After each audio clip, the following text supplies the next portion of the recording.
अब yes bank ने भारत के स्टॉक मार्केट में काफी ज्यादा अप्स एंड डाउन्स देखे। तो आज की तारीख में आप बताइए कमेंट करके ये कंपनी एक बाय है या एक सेल। आज के वीडियो में हम डिस्कस करेंगे येस बैंक के फाइनेंशियल्स और इनका बिजनेस क्या कहता है, ताकि आपको रिसर्च करने आसानी हो जाए।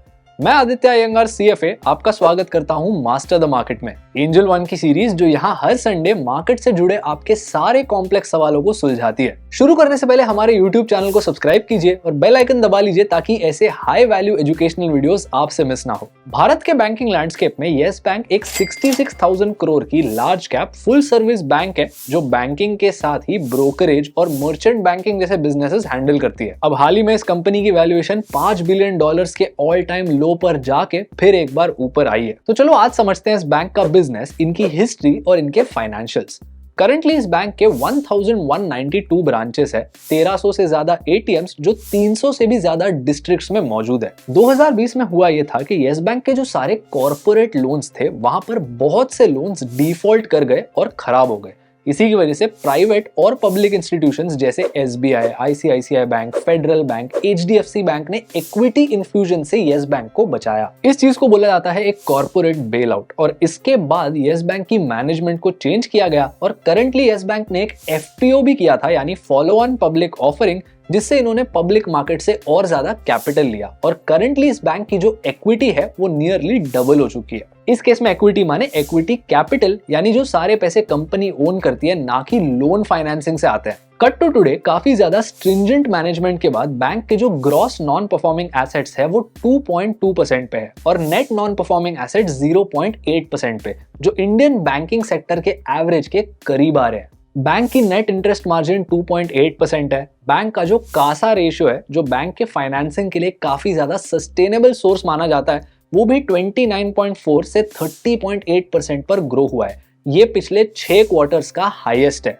इस साल बैंक के डिपॉजिट्स भी 20.8% से ग्रो हुए और बैंक के सारे जो एडवांसेस थे वो 14.7% से। करंटली जो बैंक की लोन बुक है उसका 45% रिटेल लोन्स बनाते हैं। इन रिटेल लोन्स में 33% लोन्स आते हैं हाउसिंग से, 18% आते हैं ऑटो से, 23% आते हैं कंज्यूमर फाइनेंसिंग से और बाकी के 23% आते हैं कमर्शियल यानी बिजनेस लोन्स। फाइनेंशियल परफॉर्मेंस की बात करें तो ऑनेस्टली बताऊं, it is still too early to tell. 2020 में बैंक ने 16,000 करोड़ का एक बड़ा लॉस रिपोर्ट किया, जिसके 2 साल बाद जाकर पहला प्रॉफिट आया।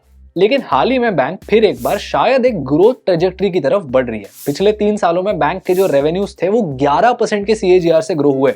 अब आपको याद होगा मैंने जस्ट बैंक के रिटेल लोन बुक के बारे में बात की, मैंने लोन्स और एडवांसेस की बात की, मैंने बैंक के डिपॉजिट्स में ग्रोथ की बात की। इन सारे पॉजिटिव्स को अर्निंग्स में कन्वर्ट होने थोड़ा वक्त लग सकता है। 2020 के बाद अब जाकर बैंक के फाइनेंशियल्स में थोड़ी स्टेबिलिटी आ रही है और रीसेंट टाइम्स में बैंक ने एक क्वालिटेटिव चेंज भी शुरू किया है। अब देखिए, बैंकिंग जो है ना, वहां पर ट्रस्ट बहुत ज्यादा इंपॉर्टेंट होता है और येस बैंक ये जानती है। 2020 के इवेंट्स के बाद पब्लिक ट्रस्ट इस बैंक में काफी हद तक कम हो गया, इसलिए बैंक ने रीसेंट टाइम्स में अपनी ब्रांड आइडेंटिटी को रीलॉन्च किया है। वो कैसे? मई 2023 में बैंक ने एक नया लोगो और एक नई ब्रांड इमेज लॉन्च किया along with a new campaign called life को बनाओ रिच। अब अगर आप बाकी सारी प्राइवेट बैंक्स का return on capital employed metric देखोगे तो वो आपको ऑन एवरेज 7% नजर आएगा। येस बैंक के लिए भी ये नंबर धीरे धीरे इस एवरेज की तरफ बढ़ रहा है। करंटली ये 5% पर ग्रो हुआ है। इस फाइनेंशियल ईयर बैंक ने 13 लाख नए कस्टमर्स ऐड किए और 83 नए ब्रांचेस। तो धीरे धीरे बैंक फिर एक बार भारत में एक्सपैंड कर रही है। अब वैल्यूएशन की बात करें तो जहां इंडस्ट्री ऑन एवरेज 11x के प्राइस टू अर्निंग्स मल्टीपल पर ट्रेड करती है, येस बैंक का PE रेशियो ऑलमोस्ट 50x पर है। लेकिन इसके पीछे का एक बड़ा रीजन ये है कि येस बैंक के अर्निंग्स में बहुत ज्यादा वॉलेटिलिटी है। अब येस बैंक एक कमबैक स्टोरी है या नहीं, ये एक बाय है या सेल, ये आप हमें कमेंट करके बताइए। लेकिन रीसेंट टाइम्स में जो ग्रोथ हो रही है इसे इग्नोर तो नहीं किया जा सकता। और अगर आपको इस वीडियो से कुछ नया और इंटरेस्टिंग सीखने मिला तो एंजल वन के यूट्यूब चैनल को सब्सक्राइब कीजिए, बेल आइकन दबा लीजिए ताकि आप ऐसे हाई वैल्यू एजुकेशनल वीडियोस देखते रह सकें। मैं आपको मिलूंगा अगले संडे, तब तक के लिए keep learning and keep improving.